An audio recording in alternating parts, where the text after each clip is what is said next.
Hey, All right, we're up, right? Okay, we're cool. All right. Let me just how's it going, everyone? Is the stream working fine?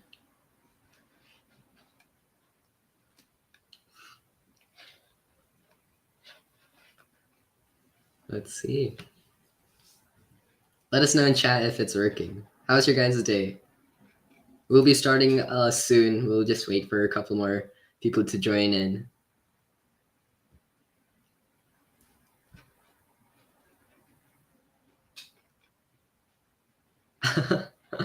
Okay, looks like it's working. This is so exciting. Are you ready, Charn? yeah, I'm ready. Okay, well, let's wait until maybe 7 o'clock so that a couple more people can join because that's when we said we'd start. Yeah, 2 minutes. Sounds good. Okay, so I guess yeah. How is everyone's day going so far? I know it's like finals day and 1 week before spring break. Is everyone excited?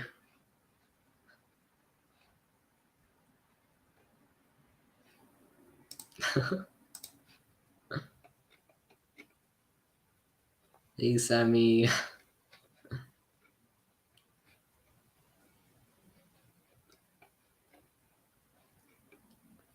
Okay, awesome. Wow, chat is popping off. That is great, guys. Yeah. All right. 7 o'clock. You want to get started now?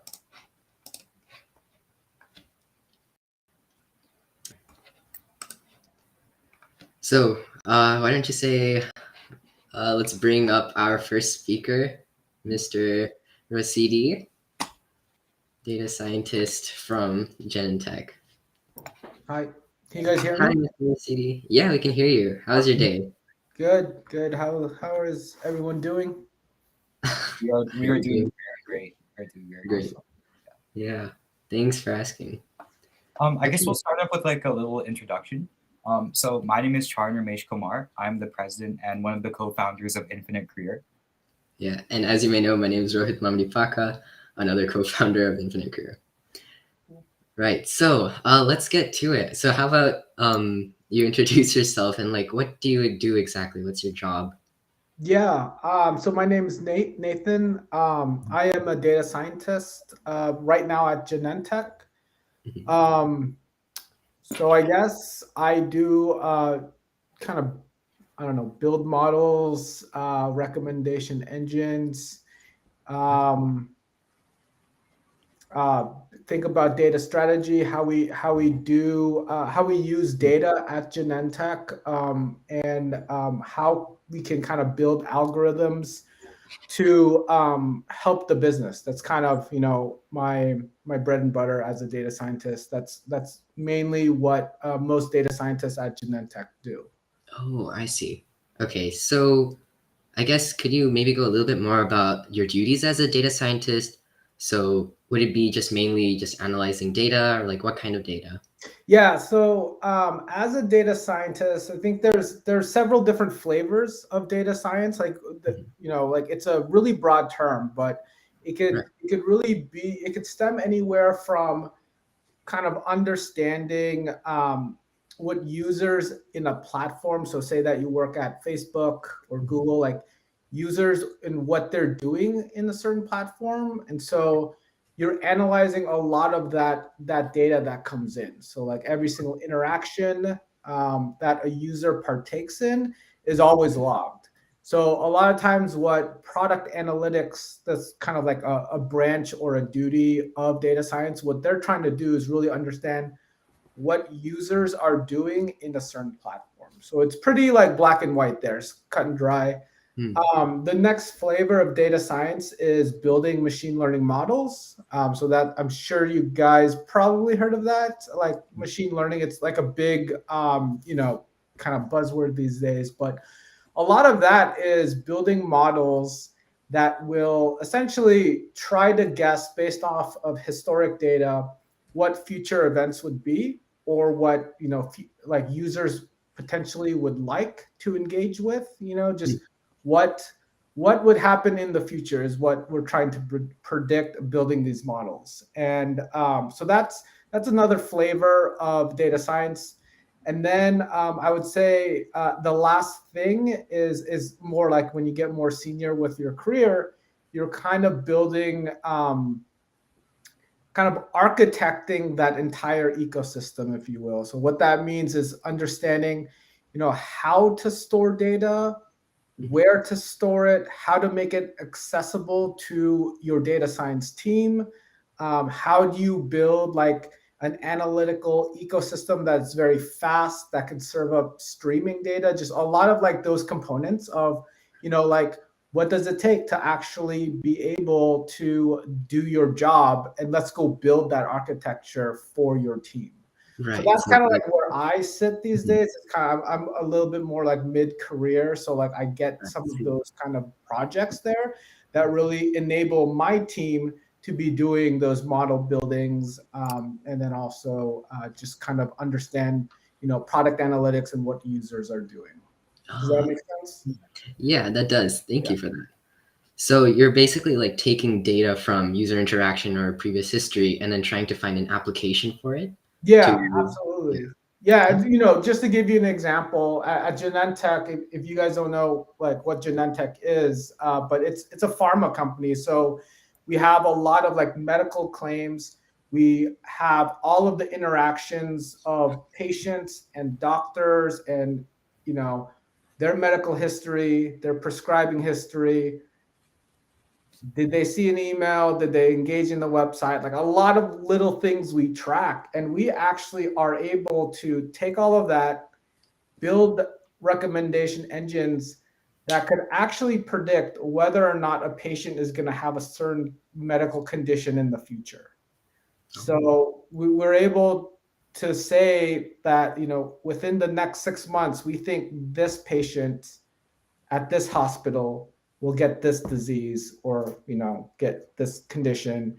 And so one of our Genentech field reps, like drug reps, what they usually will do, they'll talk to a doctor and just kind of educate them on the product, the therapy that we have for that patient. So that's one story, one use case that we have. I see. Interesting. Yeah, that's awesome. Uh, so if someone were to go into data science or your career pathway, what kind of experience, education, or like that type of stuff, like what would they need to succeed or start in that pathway? Yeah, no, that's a great question, because I think data science has really evolved since like I got into it. Like when I was doing like data science, it wasn't even called data science before, and there's no such thing as that. So my background is actually biomedical engineering.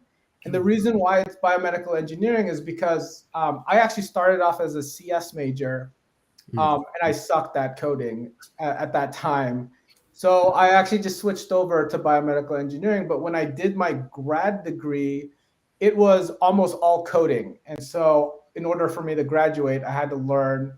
And I finally kind of like wrapped my head around it, and I figured it out. But my education was, like a lot of coding, but a lot of math and statistics.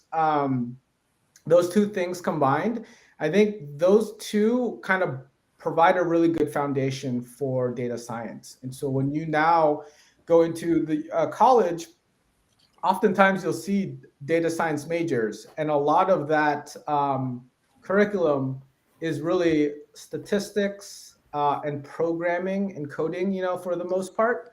And then and then even if you don't go into data science as a major, a lot of my colleagues are, applied mathematics, physicists, computer scientists.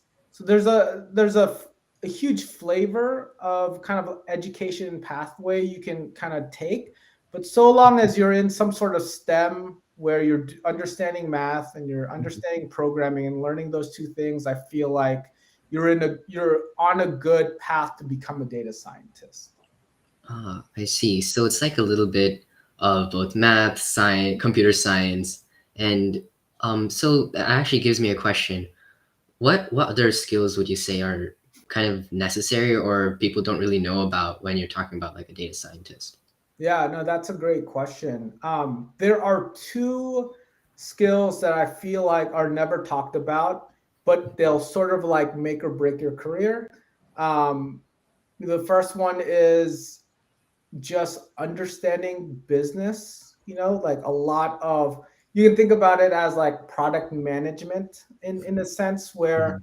a product manager really understands the business, understands the users, kind of understands like what is happening in the platform and what they need to build in order for that product or company to be successful, right? And so I feel like that's one, just understanding business, and then two is really sort of the soft skills of communication. And so whether or not like you're a senior or a junior data scientist, I think um, it's really important to be able to collaborate well together and communicate with your stakeholders to understand what they really want. I think that's actually what makes data science really hard, is that aspect of it. Because when you think about like maybe other paths you can take, like a software developer path, for example, you might not have to really truly understand the other stakeholder and exactly understand like what they want for you to build. But in order for you to build like in order for you to build like good models, good recommendation engines, in order for you to understand like the product analytics component to it, communication is one of the biggest skills that really sets apart a good data scientist from an average one. Nice. Yeah, so we've got a couple of audience questions. People are Yeah. really eager to ask a lot of questions. So, one question is from Ashton. What specific coding languages, or if any, do you need to master for the data science pathway? Yeah. So there are two that you have to master. SQL is one of them. It doesn't matter. It doesn't matter like what SQL engine you need to master, right? There's Postgres, MySQL, Snowflake, Hive. There's like a dozen. Master any of them, you'll kind of master them all. And then a scripting language, sort of like Python, is another one. So, but in that realm, people have Python or R typically is what they'll know. So like for me right now, I know I do SQL and Python, but I've learned R in the past for other jobs. I've learned like old languages like MATLAB, for example. But you just need one. Just need two. So SQL and then a Python or R scripting language. Interesting. Okay. Okay, we got a couple of other questions. So, from an honest scale, how hard do you think coding is for your job? Is it like something really tough to learn? That's a 10. And then the one would be like really easy. I think when you start out, it's a 10. It's really tough. Mhm. And I would say like it's not the coding that makes it tough. Mhm. It's the little nuances that like you think you know what you're actually doing, and then you're coding and you look at the output and you're just like surprised. You're like, I did not intend for this to actually happen. And then like learning that is really hard because there are a lot of like nuances, there's best practices, and there's industry standards. And like learning all of that is really tough, and it's a tough 1 to 2 years when you start, but after a while like you can write code like you could write English. Like it becomes that easy after a few years if you're coding daily. That's something I strive for. Yeah. Yeah, and it really will take like 2 years and you'll be fine, of coding like 8-10 hours a day. And I see another question, like what do you code daily? I mean, it used to just be coding those models, manipulating the data, cleaning it up, just data preparation type stuff, and then building graphs or building like outputs for people to see, and then iterating off of that. These days, I don't really code that much, but my team does, and that's typically what they do. I see. Okay. All right. So I think that really answered that question really well. So thank you very much for that. So actually, another question I had was how is the work environment for being like a data scientist, or is that like different from job to job? How does that work? So what do you mean by work environment? So just I'd say like maybe like indoor, outdoor, working with the team, or individually usually.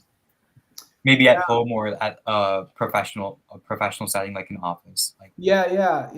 Like I always kind of like to code alone.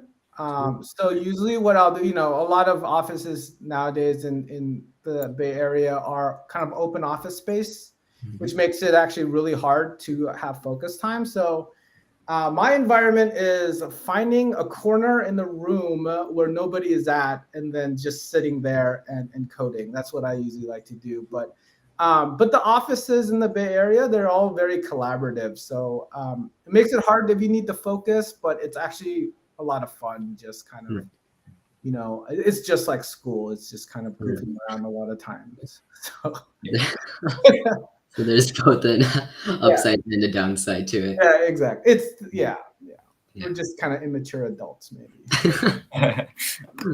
That's funny. Okay. Yeah. So let's see. Does your Oh, job require a lot of usage of Google Sheets? It does actually, like a lot of the data, especially if I have to give it to somebody that's not very technical, like we'll give it in Google Sheets or Excel or whatnot. We play around with the Google API a lot. So we could actually just create sheets using the API calls or grab information from the sheet. So yeah, like those are like really, when people understand how to use the APIs from Google and all of that, like they can typically build some cool stuff that make your life a lot easier. So yes, my job does require Google Sheets. okay. Nice. So I guess our next question would be, what are some of like the challenges in your job? Yeah, I mean, a lot of times I'll maybe like a non-technical challenge I would say is really understanding what my stakeholders want. And so when I say stakeholders, I just mean like, the department or the person that I'm building my project for. Because you guys probably know, like there's so many different ways you can probably build things. How you prepare the data, how you build the model, like depending on how you do that, you get different outputs. But you really want to line up that with what the other person wants for the most part. That's the hardest part, is actually the communication between you and that other person. And so that's why I feel like collaboration and communication never really is talked about a lot. But it is, again, the biggest skill you can have, that will set you apart from others. Because what I've seen, like what I used to do and what my team does a lot of times, like the more junior people, is they get really excited to try the hottest models out there, right? They'll just be like, I'm gonna spin up 1,000 servers and then build this awesome gradient boosted machine learning random forest model that will spit out all of this stuff. And then like I won't see them for a month, and then they build it, and then when they present it, it's completely wrong. It doesn't, like your business partner like doesn't see any value in it. It's just lost time, right? Versus more experienced data scientists, they will do the majority of their work talking and understanding first, and then they'll build it. And oftentimes it's much simpler than having to build like crazy complex stuff. Okay. I see. Right. So I think we have a couple more audience questions. Yeah. Rohit, do you want me to take it? Yeah, sure. Go ahead. Cool. So Sanjeev asks, if we're really serious about computer science or data science, how can we get an internship as a high schooler? What can we do to make us stand out in the industry? Yeah, that's a good question. As a high schooler, right? So I mean, like,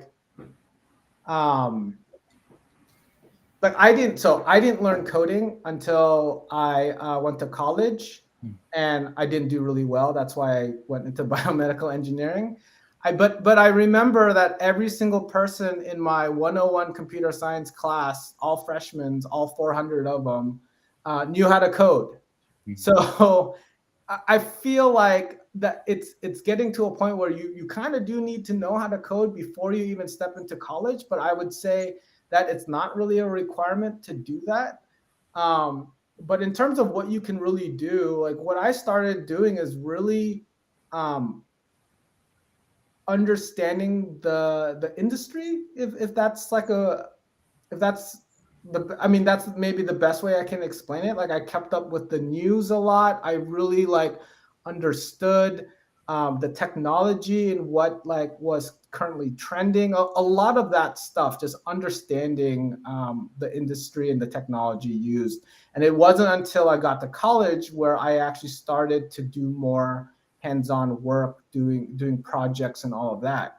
So if you are already keeping up with all of that, like doing personal projects is my like recommendation. And not just that, I'll even give you like a step forward and say like if you're able to do a project where other people can see the output of it and give you feedback, like sharing it to the wider community, even if you're sharing it on like Reddit, for example, or sharing it on like forums and getting feedback, that's really, really valuable there. And I think like you get a lot of good experience that you can build off just from doing those types of projects.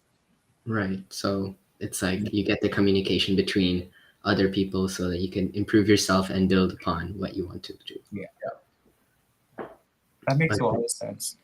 So we have a question from Lolithia.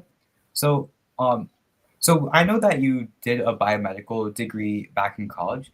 So did a lot of your skills from doing that biomedical degree, a biomedical engineering degree, did that like come a lot into your data science field? Yeah, my biomedical degree was a lot of computational biology, which was just a ton of coding. And so that's what I did to kind of prepare me. We didn't have access to a lot of like machine learning models out of the box, so I feel like I had to build a lot of that from scratch. So that was kind of another thing that really helped me understand the math behind like a lot of the models that are available, in Python and in R these days. So yeah, my biomedical background really helped me a lot to be a data scientist. Okay. Yeah. So I think we have time for maybe like one more question. I think this one will come from Nathan. So he says, "What's the best way to build a strong network in high school?" Like professional network, I'm guessing. Is that right? Um, Or yeah, um, I'll answer it. I'm yeah, guessing it's professional network. yeah. But Nathan, if you would like to elaborate on that, then please do. In the meanwhile, we'll be, I think, Yeah, Mr. Rosidi can. yeah. I'll just give my my answer, and if it's not right, just let me know. But I think to build a personal network, like I mentioned in the last question that I got, doing a personal project and putting it out there is one of the best ways to build a really good, strong network. So, for example, like sharing it on Reddit, sharing it on like the technical forums that you might be like visiting from time to time. I think when people look at that and look at your work, they might want to talk to you. Also, like helping out with open community projects. There are a ton out there on like GitHub where these are like open source projects, and a lot of people can anybody can kind of like improve on it. That will also help you meet a lot of other people that share similar interests. And as long as you're just starting to do that type of work, you will organically build a network over time. But even for myself, like I didn't really build a big network until maybe 10 years in. So no matter what it is, it just takes time. I see. Yeah, that's Right. awesome. I relate a lot of my personal high school career to that. I'm sorry if I'm stuttering, but building a professional network, I think it's one of the hardest parts about high school go into college. And I really liked your response about that. I think it's one of our mission statements, and I think you described it perfectly. Right. So yeah, I think sorry, Ashrey, we're not able to answer that question. I don't think that's professional here. But thank you very much for joining onto the stream. What did you think about it? Oh, it was awesome. This is awesome. Yeah. No, I mean, I think it's really great when high schoolers are really this interested in just like understanding different like job roles, professions, all of that. So I think that's awesome that you guys have started something like this, and that there's a lot of people like interested in learning about different professions and how to build networks and all of that. It's very very forward thinking. So I think you guys are gonna do well. So Yeah. Thank you so much. Yeah, all right, thank you thank so much you. for joining onto the stream. Yeah, absolutely. Thanks, guys. Yeah, No see you problem. later. All right. Cool. All right, so we'll be taking a 5-minute break, or No, like maybe 2 minutes. 2 or 3 minutes, and then we'll be right back. Okay. Yeah. I'll scan the QR code to enter the giveaway. I know this is what a lot of you guys came here for, and the speakers are great and valuable, and this is also great and valuable too. So have fun and enter the giveaway.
Hello. Oh, hey. Hey, everyone. How's everyone doing? We're back. Mm-hmm. Last call for the. Okay, never mind. Okay, Um, I've got a lot of people anyway. We're good. okay. All right. Yeah. So we have our next speaker, Mr. Revanur. Let's see. A moderator. Oh, here we go. Hi, Mr. Revanur. How are you doing today? Very good. How are you guys doing? Good. Doing very Great. good. Thank you for asking. Okay, so I guess let's start off. I guess what is your job title? Where do you work, and how would you describe it? Basically, I'm a scientist. Yeah, I hold my PhD degree. I'm working in various fields of research fields like biotechnology, nanotechnology, and some material science, nanotechnology, space research. So, like broader applications for the last 20 years. Now I'm currently working as a director of research and development at Porifera Nanotechnology Center located in San Leandro. You guys will know more when I go through all my slides. Okay. Yeah, so I guess one question. Oh, you said you have slides. Do you want to show that quickly right now? A little bit, yes. Yeah, so Can you see the yeah. slides now? Yeah, we can see it. Okay. So all of you, I today I would like to explore you guys. What are the real opportunities there in the world?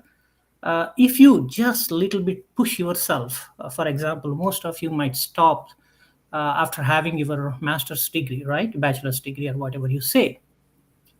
My intention is to make sure that you guys can take a little bit more to obtain a doctoral degree, PhD degree, and then I would like to show you that what kind of new opportunities you guys are going to have. So before I start, how many of you or family members have the PhD degree? You can Drop. speak. Yeah, drop your answers in the chat, guys. I think a lot of us are high schoolers and middle schoolers. No, So your parents, just parents. I just want to know that even if parents or the friends or relatives or whatever, how many of you, your friends, your parents have the PhD degree? let's see. I think maybe none or maybe less than 1%, right? Just question yourself. Why not? Not only you, it is the whole world problem. Why not countries generate sufficient PhD degree holders? Oh wow, aeronautics. No, none. You know, right? This is a big crisis. We are in big crisis. Let's see why can't we make it?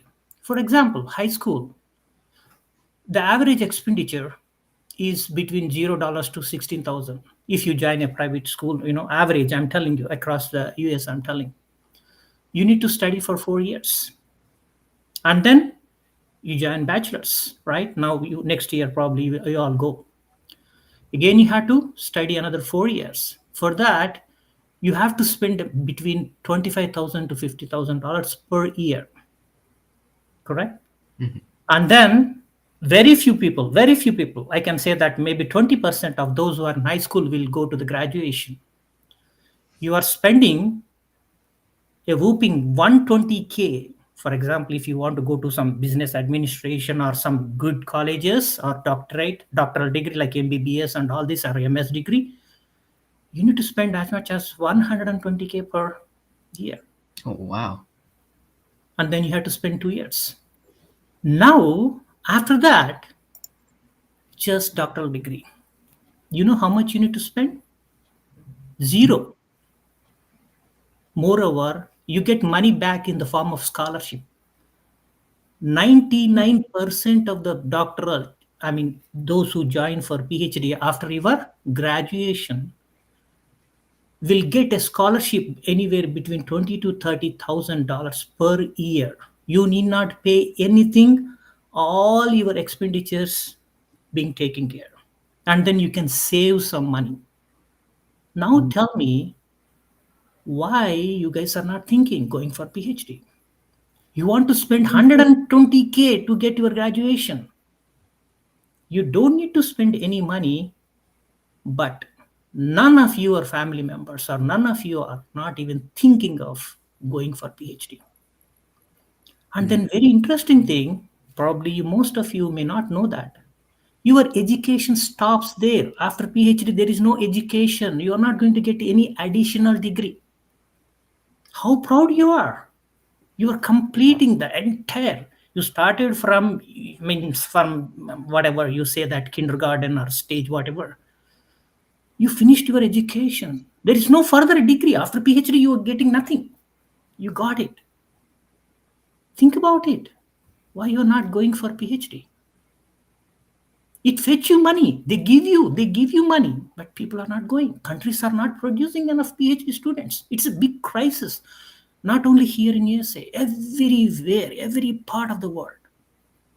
No country has sufficient scientists. No country has sufficient PhD students.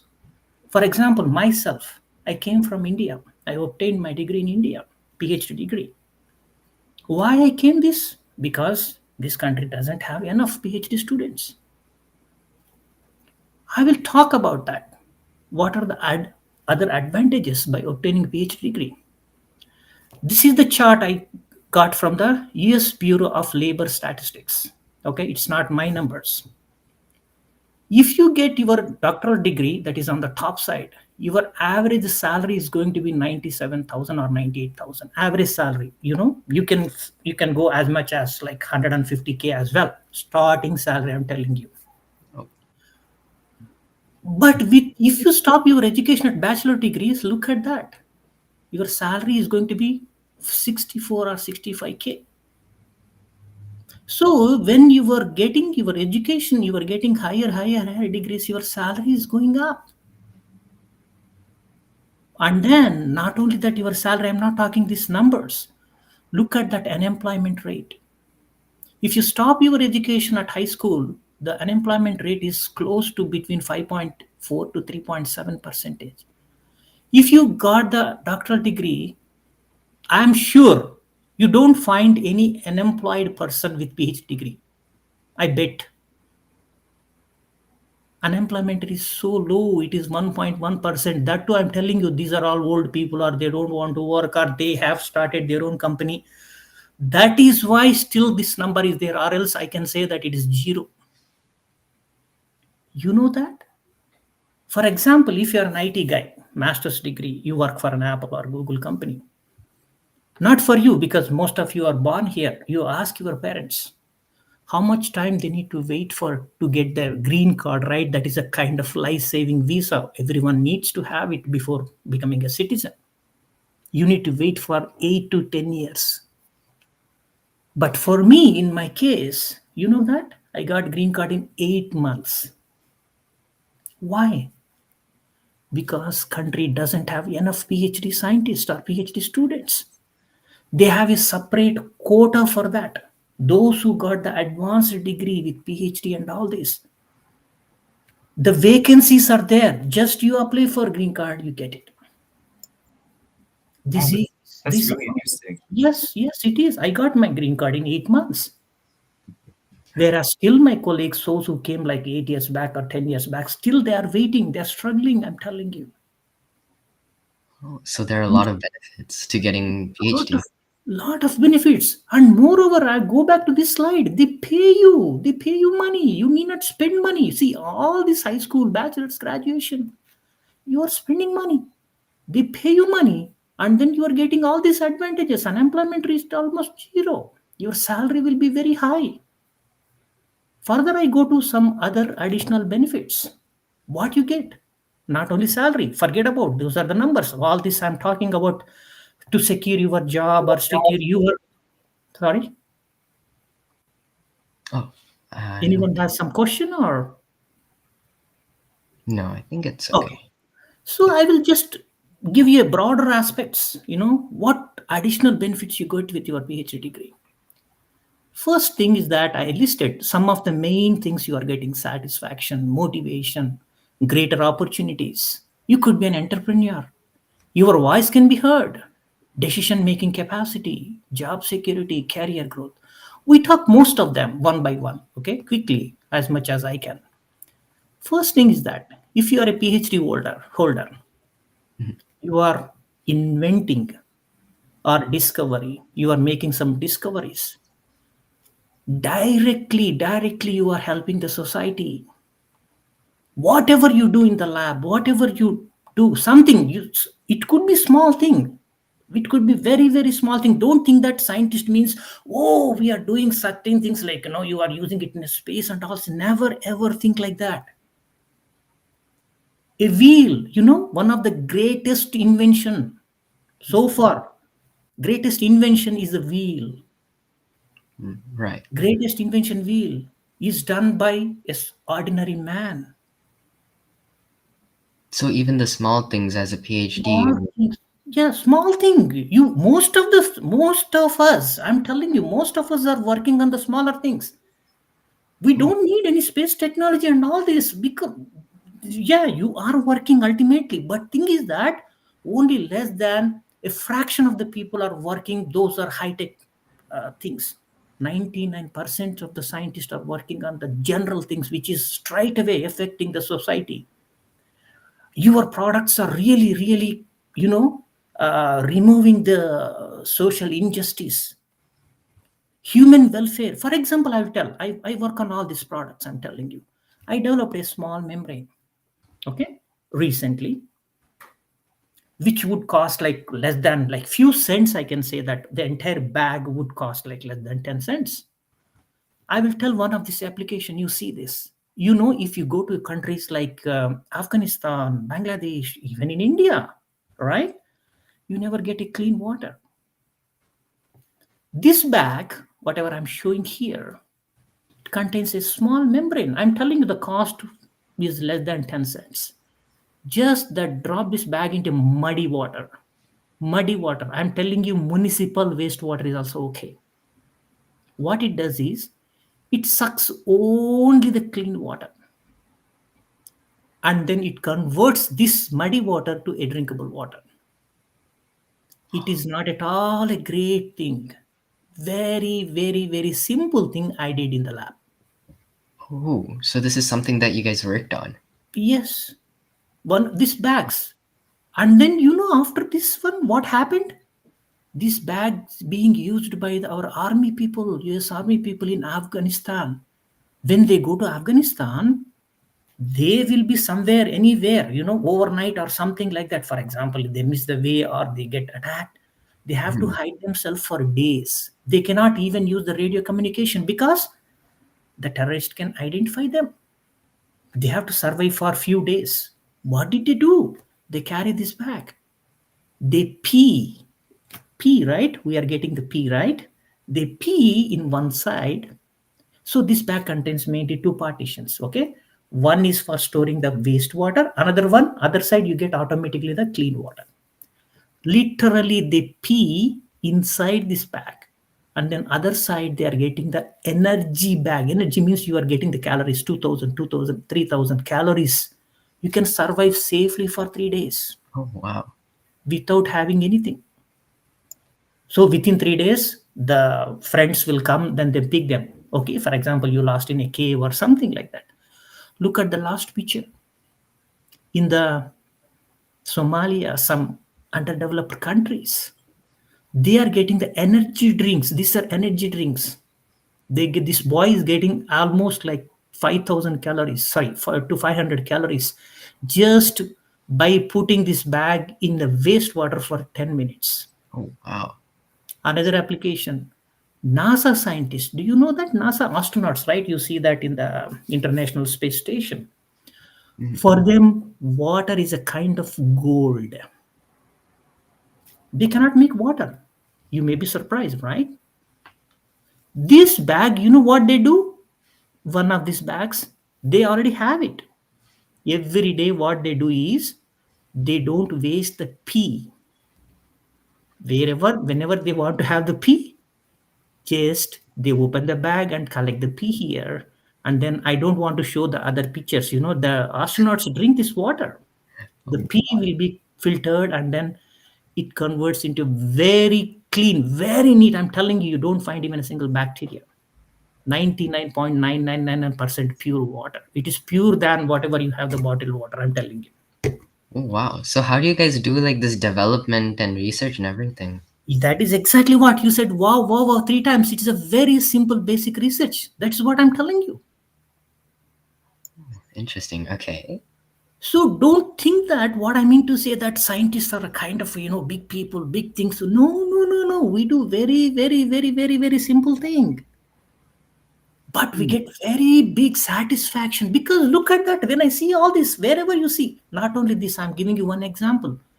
I can tell you wherever you touch, I see that my research is there.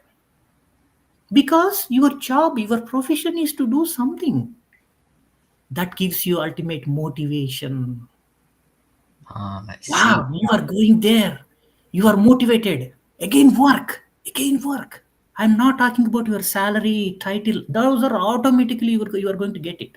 Okay? You could be vice president, you could be CEO. I'm telling you. Those automatically will come. I'm not talking about all those. This satisfaction will motivate you. That motivation brings you to force you to think for the new, simple, simple, simple, simple product. I'm not talking about my nanotechnology where the biotechnology applications are there. All this, I'm not at all talking you. Still there. But I'm giving a simple, how simple we guys will think. Right? Then we talk about the other advantages. You will get greater opportunities just by having, okay, for example, you have IT profession or the some chemist positions and all this, but there are some jobs like professor. If you want to be a professor, or you want to be an R&D scientist, you want to be a mentor, a startup advisor, all these professions require PhD. If you have PhD, all this you are eligible automatically. By default, you are eligible to apply for all these jobs. You have less competition. No graduate student can apply as a professor, as a scientist. All these jobs are waiting for you. Always you find vacancies. Every university has professors. Welcome. You guys go with the PhD degree and show that I can do this one, they welcome you. They offer you a job. Okay. No. Yes. And then, do you know that if you want to be an entrepreneur, most of you guys would like to have your own company, right? Startup companies. Government will give you grant, guys. Millions of dollars they give you to start a company. But without PhD, you have to spend money from your pocket or you have to rely on others to get money. For example, I will tell you our company, you know how I started, how we started, or how my CEO started? They used to work in the national laboratory as a scientist. They filed a patent, they come out with a new invention. And then they wrote a grant to the government stating that, hey, this is the new thing we found, which can go for energy applications. If you give us like 10 million grants, we will work on it and then develop the product. We got the money, $10 million. Oh, Then wow. we started a company. So far, we haven't spent even a single dollar from our pocket, I'm telling you. Every penny is coming from the government. Why? It happened just because we are PhD holders. Because we came out with a nice innovation which can go for some nicer applications. Government will fund you. If you want to be an entrepreneur, I'm telling you, don't need to look for money. If you are a PhD holder, government will give you money. Just you have to apply for a grant. That's it. That is what government is spending billions of dollars. I will tell you one example. Recently, what happened? COVID situation. Government spent billions of dollars for R&D. Pfizer got money. Yeah, all like 300 companies got money from the government to have this COVID-19 vaccine. No Pfizer, no company spent even a single dollar from their pocket. Now they are minting money. They got the money from the government. Look at that, how Pfizer is minting money. They earned $10 billion. without even spending even a single dollar, because they wrote like that, hey, we have scientists, we can invent this one, we can find out the vaccine. This is the very, very, very, very, very, very big attraction, guys. Think about it. If you have PhD, I'm telling you, if you have some nice idea, government will support you. Only you may ask, I with the graduation can't I apply? No, there are certain rules and regulations that you have to prove that you could achieve. You know the methods. For that, unfortunately, they set a rule that you should be a PhD holder. Now talk about some other advantages. Oh, before we go, I think actually we have a question from the audience about your product. Mhm. Okay. So they asked, is there a limit to what it can filter, or is it just like water, dirty water, or There is no limit at all. You can just dump in any water. oh wow, okay, Any water. Okay? interesting. Okay, Yeah. yeah. Oh, I think So, we have also almost about 5 minutes remaining. yes, exactly. I will go quickly. Okay. Then, if you have the PhD, your voice can be heard. For example, you are a chemist, like, undergrad student or bachelor's degree student. You are like, like working like a technician. You have a big idea. You want to go and tell that, oh, this is going to work. Nobody is going to listen. But if you have PhD, automatically your voice, hey, I'm PhD holder means some people try to, you automatically gain attention. You can take decisions. For example, if I want to do something new, if I find that this changes is going to give me good result, I did not go to anybody. I have the authority because I'm PhD holder. I have the authority. I can change it. But a bachelor's degree holder cannot take that decision. He has to follow the instructions from a PhD. Though that guy might be a smarter guy. He might be from MIT. He might be from Harvard. But as long as he is holding only the master's degree, he has no right to take a decision. He has to follow Hmm. the PhD holders' decision. Right. Because they have Then higher. you have very good job security, career growth. There is no limit, guys. If Right. you are bachelors, you cannot pass certain beyond certain states, like vice president or senior vice president. You cannot be the director because education is your hindrance. If you have PhD, you could be like CEO as well. Then Wow. finally, all the advantages you are getting, I just want to tell you what you need to have.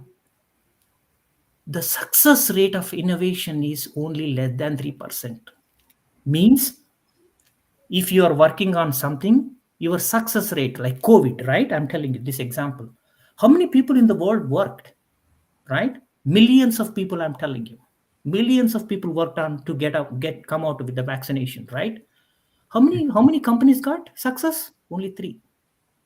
Success rate is very, very, very, very low. But that is enough. All the world, all the innovations, all the things, whatever coming from the R&D research, right? Success rate is only 1%, but that 1% will fetch you all the money you spent on this R&D. Entire world runs on your 1% success. That's what I want to conclude here. Wow. You requires a lot of patience. You requires a lot of patience. I'm telling you, 97%. No one can bear this stress. I'm telling you. But you get used to it because 1% success will brings you a lot of nice product that gives immense satisfaction. That's more than enough. And then final thing I want to tell you, PhD degree is just a degree. It won't stop you to get new ideas. But my point is to transform your ideas into product, your PhD degree will help you. If your parents are billionaires, you don't need any money support. Yeah, you could be on your own. You can start your own company. You don't need it anything. You don't need PhD degree. But if you need support to start a company, you should have a PhD degree. Hmm. So the Yeah, PhD degree is like, in the beginning looks like a long-term commitment, but it's really helpful, especially in research and development. exactly. It is not long-term commitment. We were spending another 5 years max, but already you were started earning, Oh, I see. Right. right? So try to think about in that direction. People think that PhD is a kind of boring, it is a time consuming, it's a waste. Many people have this, but they never think that how secured your life after that, how much satisfaction you get it. You will be the boss, I'm telling you. No one can guide you. You will be the boss. No one can ask you to do this one, that one, that one. So you want to be a follower or you want to be a leader? If you want to be a leader, doctorate. If you want to be a follower, yeah, you can stop your education. That's what I would like to conclude. Yeah, that was amazingly put. I think one of the things we advocate for at Infinite Career is that pathway in education, and I think you beautifully said everything through your presentation. And yeah, that was an amazing, inspiring story. So Right. thank you so much. Yeah, thank you very much. I think we figured out like what it means to be the benefits of being a PhD, and especially in the research and development. Sure. Thank you all. If you have any doubts, I know you can get my number from Rohit or Sharon. Right. Just shoot me questions. Yeah, Okay. of course. Thank you all. I wish you good luck. I hope Yes, I motivated few of you to think in that direction. Thank you very much. definitely, Thank definitely. you so much. All That was, right. that was great. So, an interesting twist, but really good information there that you guys can pick out. Do you guys want to should we All put right. the gift card stuff up? Yeah, so I guess we'll put up the gift card for another minute or so, and then we have our final speaker. Ooh, our um, final speaker is amazing. Marie. All of our speakers were amazing this time. Amazing selection by Rohit. So if just please make sure to thank him for that. All right. Yeah, it was great information. It was great. So how's your guys' day?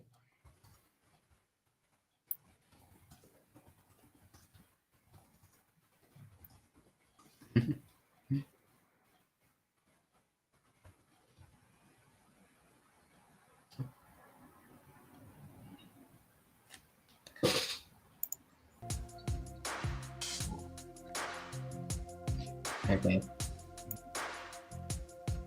Right.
Hey, how's Yo, everyone what's up, doing? guys? Yeah, we're back.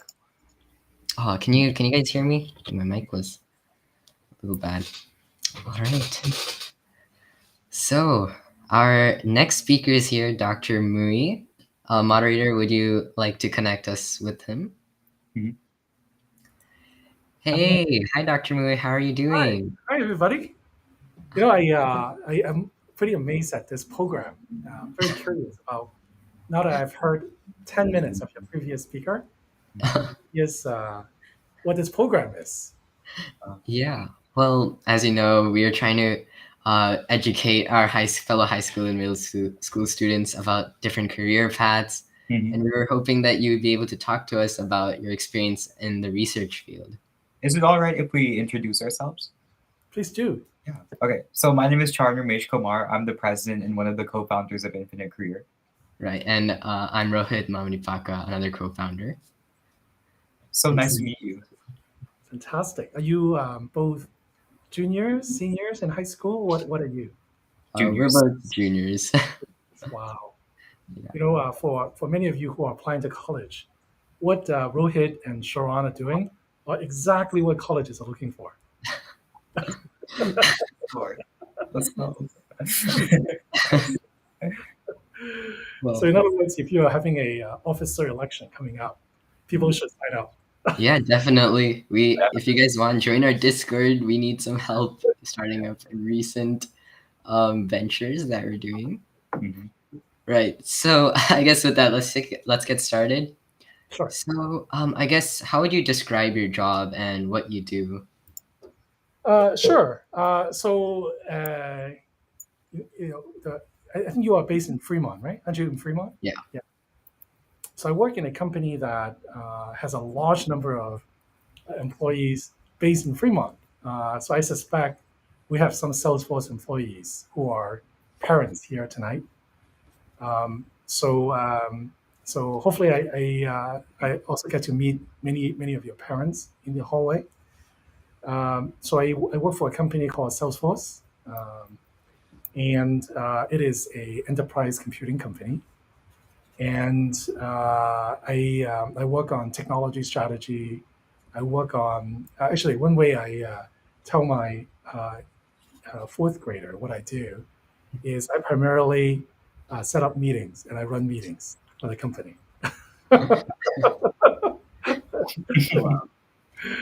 That's amazing. So it's like you're moderating everything. Yeah, I think the interesting thing is, you know, when I was in college, I looked down on people that kind of like, you know, that don't do calculus or who don't do coding, right? Running meeting, how hard could that be? And ironically, it is very hard. It is, you know, how do you set the agenda, or who do you invite to a meeting? How do you make sure that people come to a conclusion? How do you follow up on action items? All these are things that you know, up until you come out to work, you don't really pay attention to them, and then all of a sudden, wow, it become the most important thing. Right.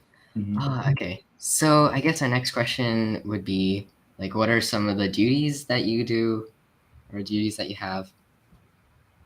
Sure. Duties, you said? Like Yeah. duties as in, Mhm. yeah. Um, so if I look at an 8 hour day, right? Usually it's longer than that, but let's say this 8 hour day.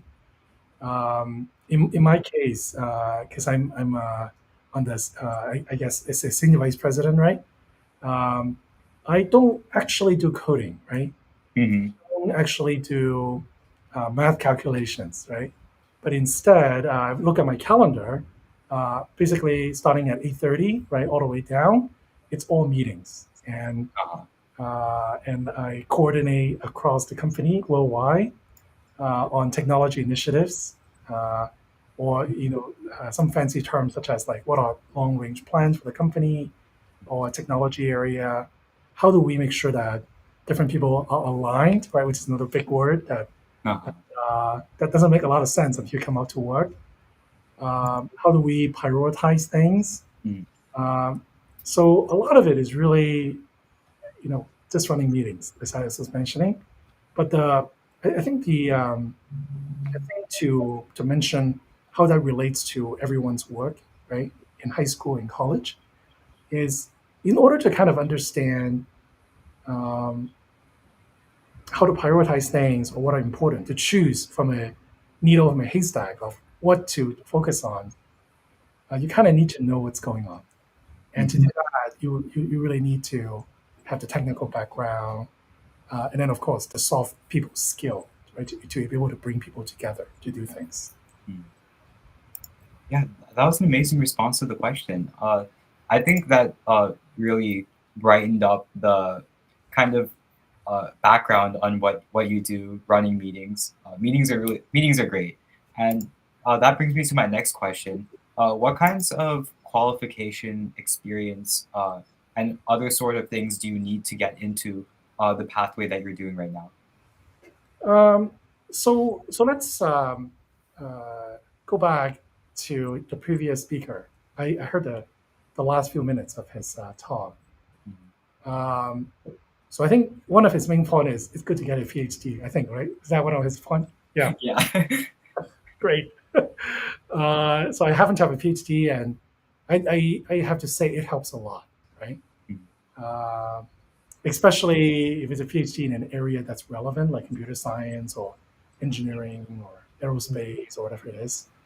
Because as soon as people realize that, you get an extra level of credibility. So to walk down a path that eventually lead to engineering management, I think it's important to start your career from a very technical perspective. There are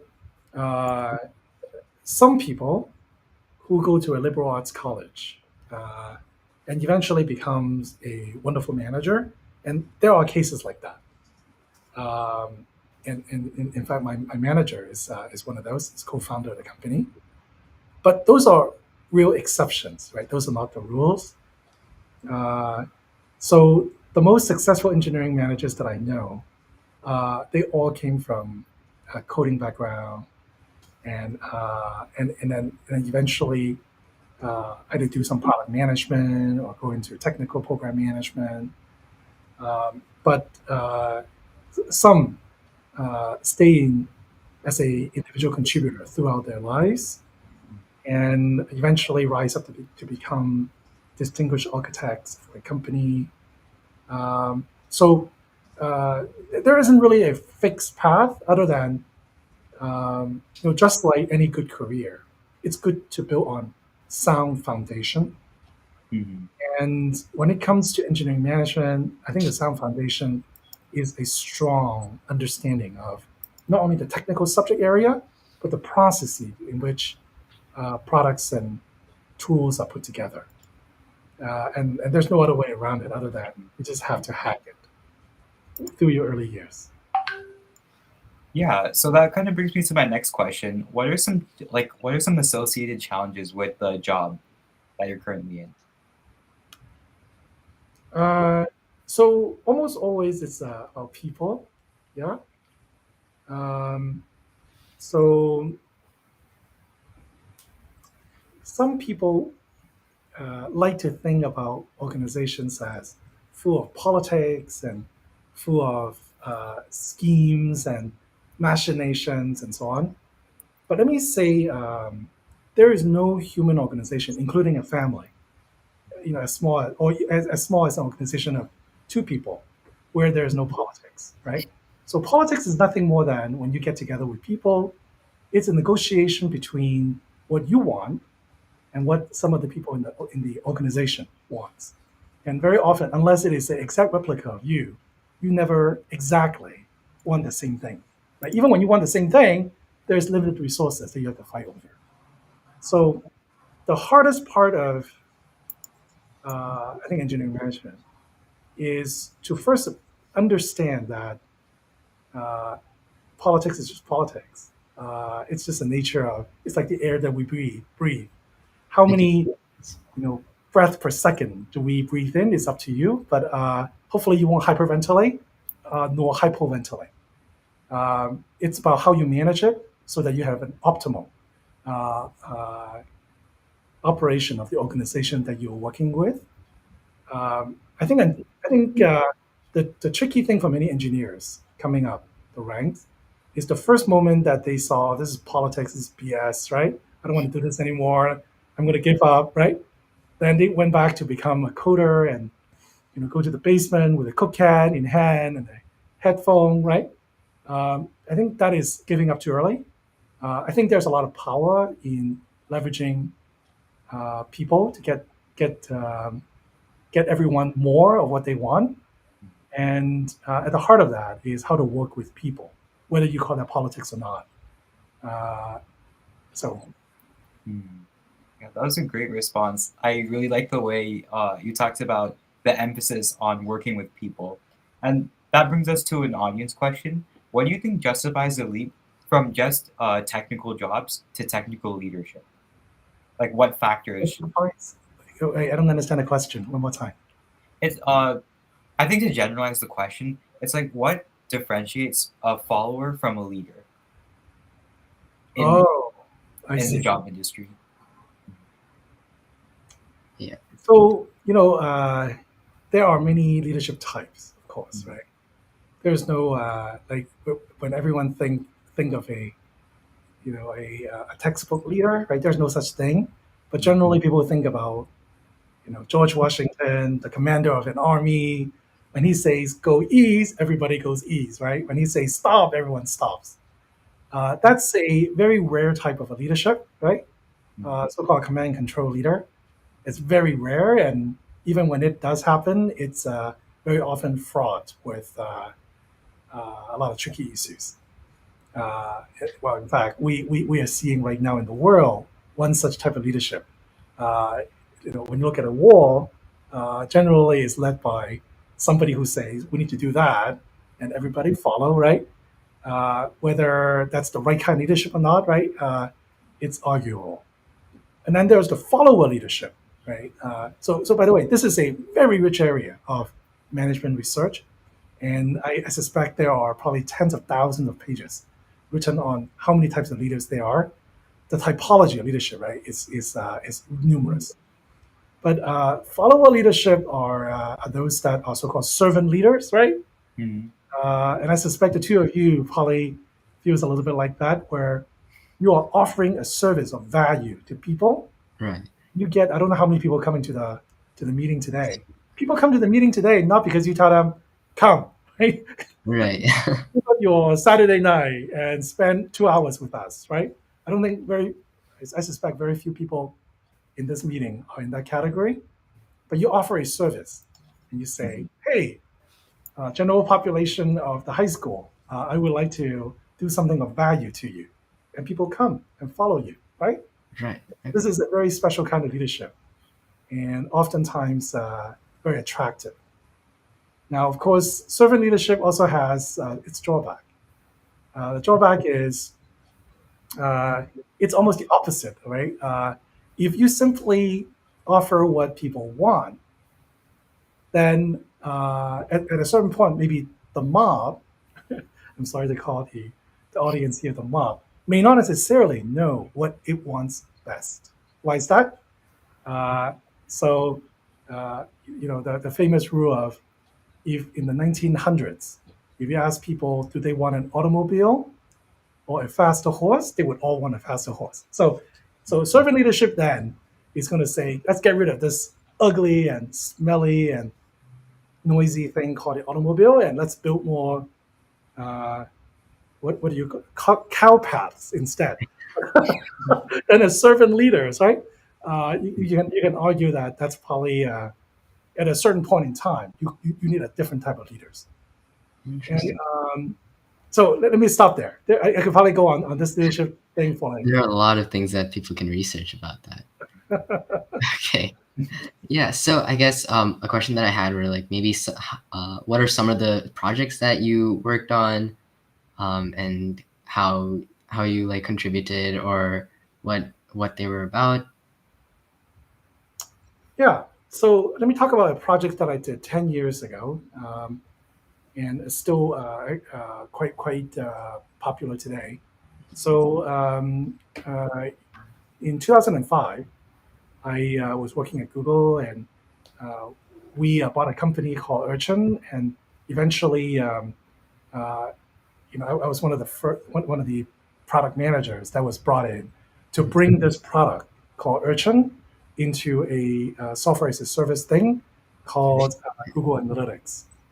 And so I was the product manager, right, at Google, and I didn't do any coding, but in many ways, um, I worked on product requirements, PRDs, right, as people like to call it, MRDs, market requirements, work with engineers on design documents, Wow. and then bring together, right, a group of people, very few. Like there was only about 24 of us, or maybe more.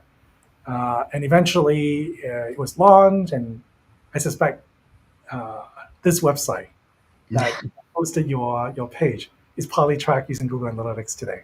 Right. Ah, I see. Okay. I think that gives us a good idea. All right. So,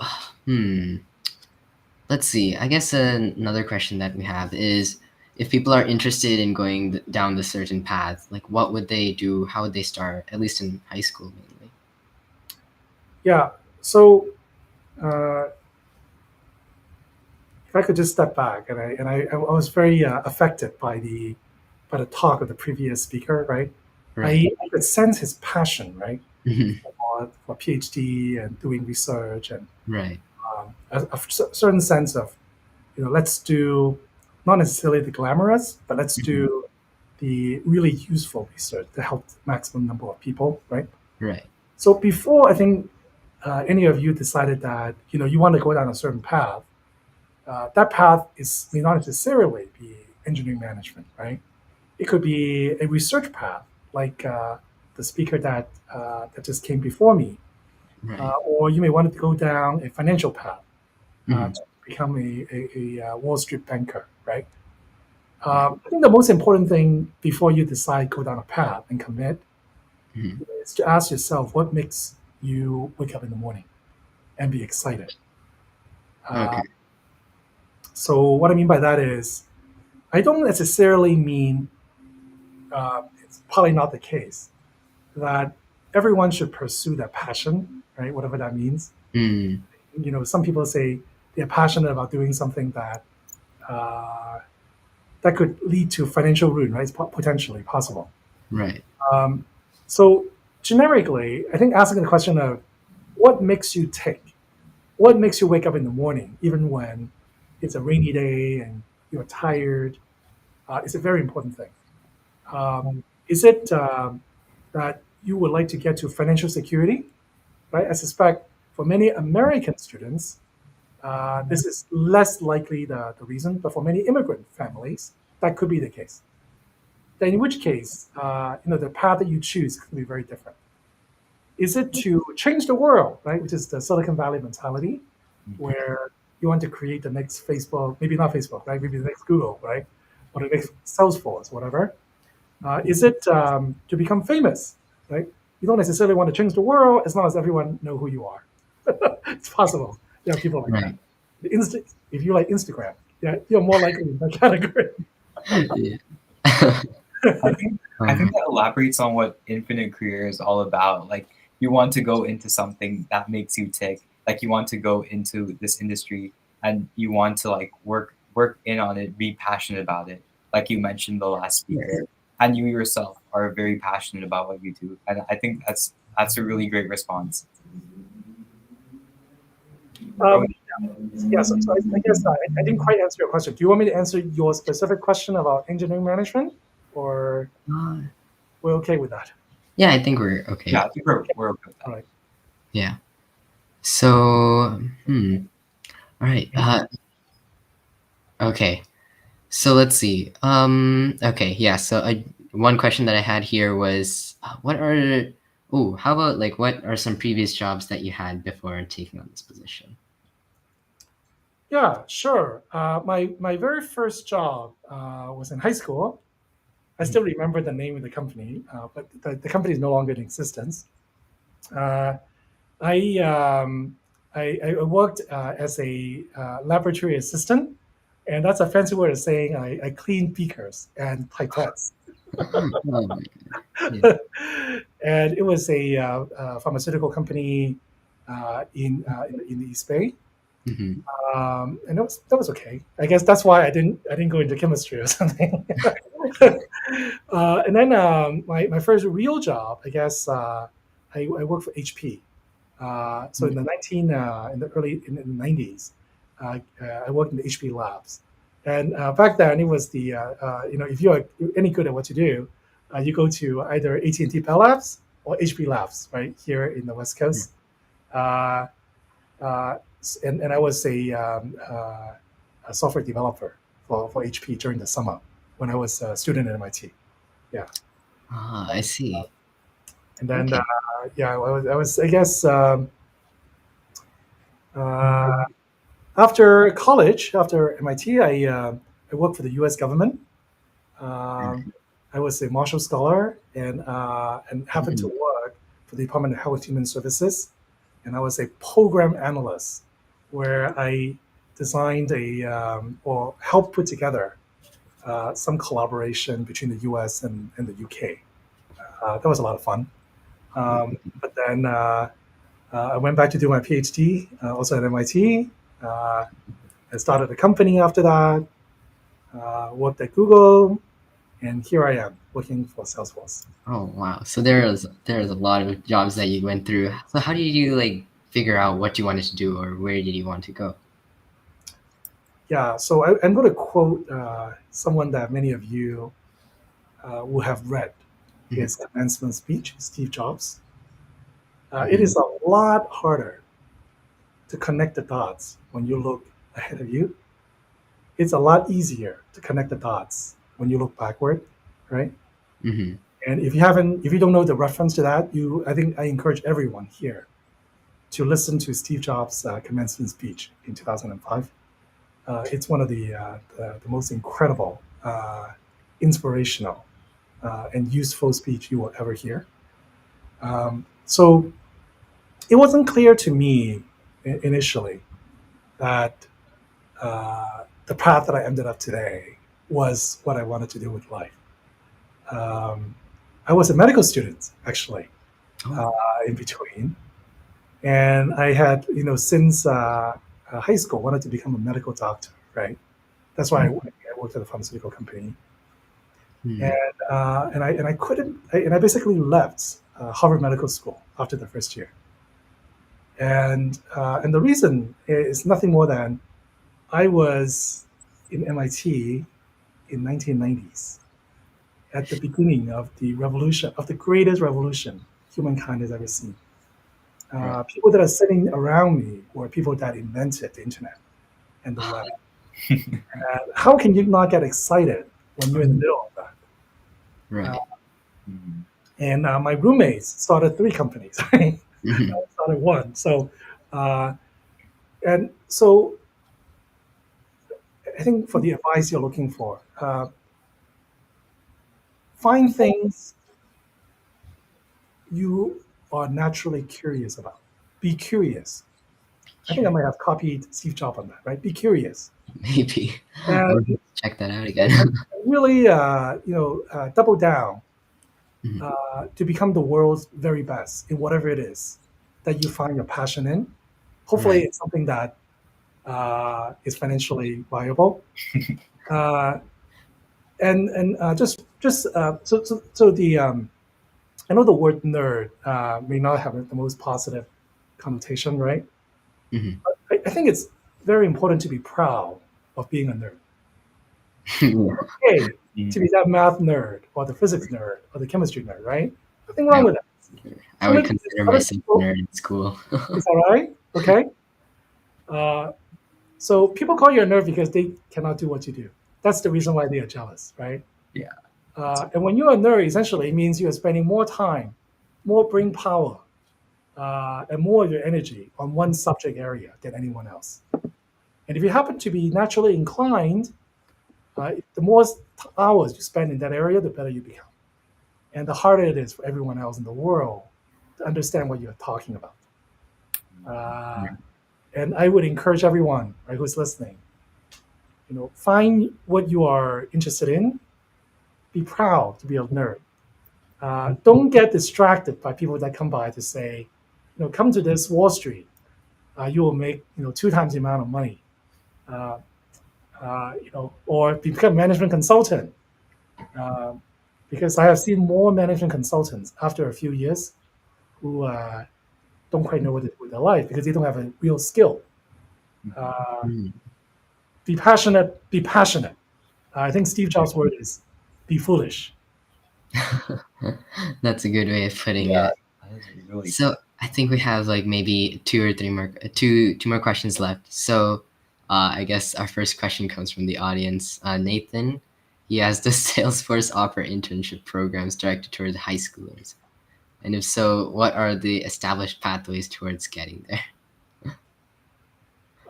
Some companies may have high school internships. It's extremely rare. I personally, I'm not aware whether it is Google, whether it's Facebook or Salesforce, have high school internship paid internships. There are a ton of hackathons you can participate in that are not paid. um, let me try to understand the underlying reason for the question is if you're interested to get a head start in Mhm. terms of building your resume, right? Right. I think you have a lot of learning to do in high school. Do those, right? Your career will come once you have a well-established set of skills. It's not clear to me, with the exception of very few people that I know, very few as in like, in the tens of thousands of people that I have met, like Mhm. one or two maybe, who in high school, they have reached a state that is really employable and has a steady state in terms of learning. Focus on learning. Money will come later. Right. So it's about building that foundation and doing what you want. Yeah. Okay. Yeah. So I think it's all the questions we have. That was those are some amazing responses, and I was really invested. I think this is a great way to wrap up the stream. yeah, Cool. thank you so much for having us on. And if you guys have any questions that you'd like to ask Dr. Mui, you guys can email us at Infinite Career, and we can maybe like ask you, Dr. Mui, and then we can get back to them. Sounds great. Sounds great. Yeah, Thank you so Thank you much. for inviting me. Oh, what was that? Thank you for inviting me here today. definitely. Thank you for coming on. Right. Thank you so much. Okay. It was nice talking So to long, everybody. you. Yeah. All right. That was, All right. that was some great responses. Those are some great stuff. I hopefully that answered a lot of your questions. So it's definitely, I think there's a lot of unique experiences that we could learn from there. I'd say it's definitely interesting from what we had from the last career show. Oh wait, don't leave yet. We're gonna announce the gift card winners. There's gonna be 2 or 3 of them. Yeah, 3 of them. So what do you guys think about the stream? Our 3 speakers, they were amazing speakers. All Do right, you guys get all your questions answered? Learn new things? What do you guys learn? okay. I'm gonna do the live stream the gift card stuff really quick. Oh, right. So everyone get the gift card giveaway. We're gonna have 3 winners, so that's great. Let's see. Right, thank you everyone for tuning into the stream. Don't go just yet. We're almost done. Do you want to put some background music maybe? No, please. No? I don't like. If it's Okay. not anime music, it's a big no. Okay, let's see. No, it's the same QR code.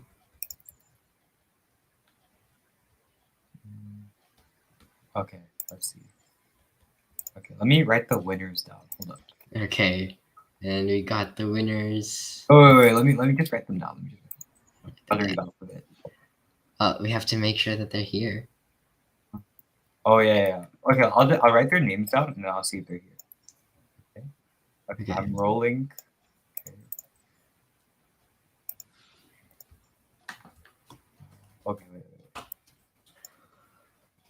Okay, so how's your guys' day? Doing fine? Wrapping up the day?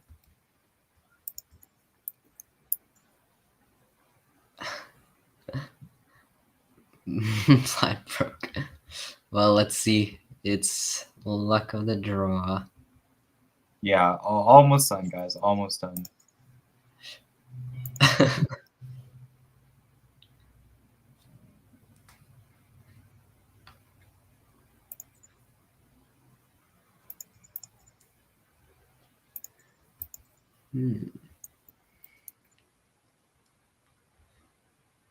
Okay, so I just rolled it and we got our 3 winners.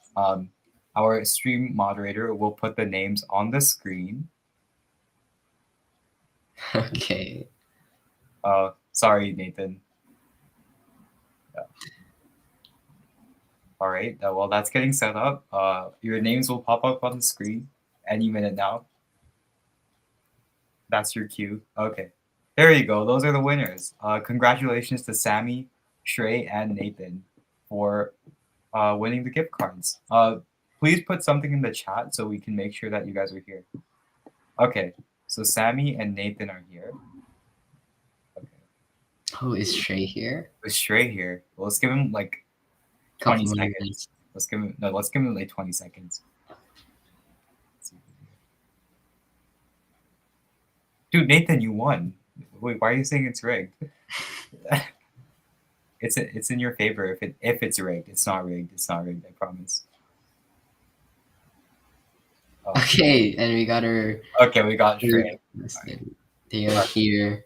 So the 3 of you guys, make sure to email the Infinite Career account, and I'll get the gift cards to you as soon as possible. They will be $10 gift card, $10 Amazon gift cards. So yeah. So unfortunately, thank you for everyone for joining, and sorry that you guys didn't get it. Maybe next time, tune in to our next career show. Is probably going to be held in 2 months. Mm-hmm. So sometime in June. So mark your calendars, and I think that's it. Yeah, make sure to follow us on Instagram. Make sure to join the Discord link. I guess know our email. Yeah, if you guys have any questions that you want to ask the speakers, then go ahead and email us. Mm-hmm. But make sure to join the Discord because we're about to hit 100 members, and that would be really great. Yeah, thank you guys so much for coming. Okay. I guess we'll end the stream now. Bye, everyone.